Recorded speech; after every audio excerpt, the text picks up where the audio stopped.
السلام علیکم خواتین و حضرات. ہم مرزا غالب کی غزل پڑھ رہے ہیں. جز قیس اور کوئی نہ آیا بروئے کار، صحرا مگر بتنگی چشم حسود تھا. کل ہم نے اس کے 3 اشعار کی شرح آپ کی خدمت میں پیش کی تھی.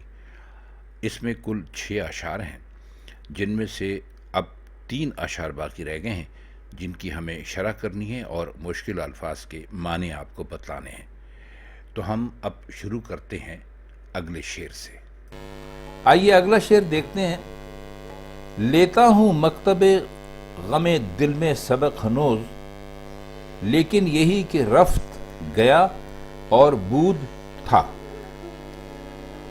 اچھا، مکتب غم دل کا مطلب وہی ہے، آپ کو پہلے بھی بتا چکے ہیں کہ اسے ایک پڑھنے کی جگہ سے یا مکتب کی جگہ سے یا وہ جگہ جہاں پر سبق پڑھایا جاتا ہے، ظاہر ہے اسے مکتب ہی کہتے ہیں.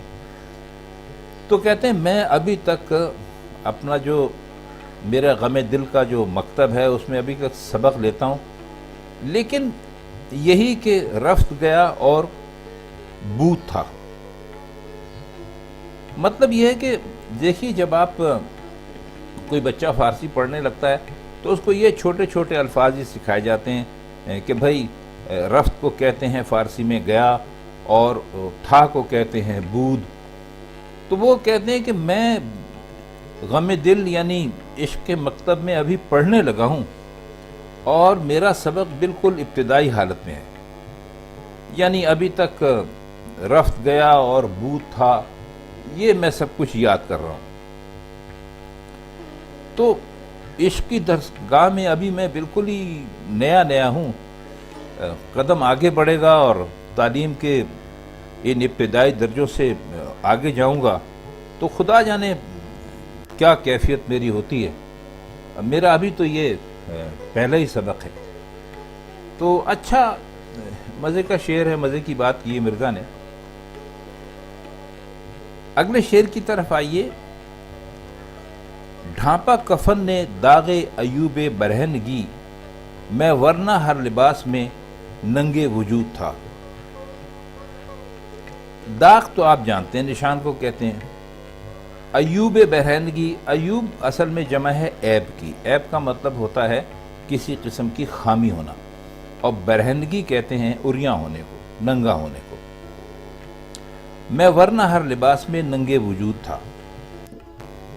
اور ننگے وجود کا مطلب ہوتا ہے اپنی ہستی کے لیے بے عزتی کا باعث. تو کہتے یہ ہیں کہ مجھ سے برہنہ ہونے کے جتنے عیب تھے ان سب کا داغ کفن نے ڈھانپ لیا. یعنی عیب جو تھے انہوں نے ان کو داغ کی طرح لیا ہے. ورنہ میری حالت یہ تھی کہ کوئی بھی لباس پہن لیتا تو میں اپنے لیے بھی اور انسانیت کے لیے بھی شرم کا باعث تھا. تو برہنگی کا مطلب ہے اخلاقی طور پہ اور انسانی جو بھی ایک خوبیاں ہوتی ہیں ان سے بالکل خالی ہونا. اور لباس اس لیے پہنا جاتا ہے کہ انسان عریاں نظر نہ آئے، برہنہ نظر نہ آئے. تو شعر کا مطلب یہ ہے کہ میں اصلی اوصاف سے عاری ہونے کے باعث اپنے وجود یعنی ہستی اور انسانیت کے لیے باعث شرم ہو گیا. کوئی بھی لباس اختیار کرتا تو میرے برہنہ ہونے کے عیب چھپ نہیں سکتے تھے، اور زندگی اسی حالت میں گزر گئی. اور آخر موت آئی اور مجھے کفن پہنایا گیا تو اس سے وہ عیب قطعاً نہیں چھپ سکے جو زندگی میں انسان ہونے کے شرف کی محرومی کی وجہ سے مجھ پر لگے تھے. البتہ صرف برہنہ ہونے کا داغ جو تھا وہ کفن نے ڈھانپ لیا.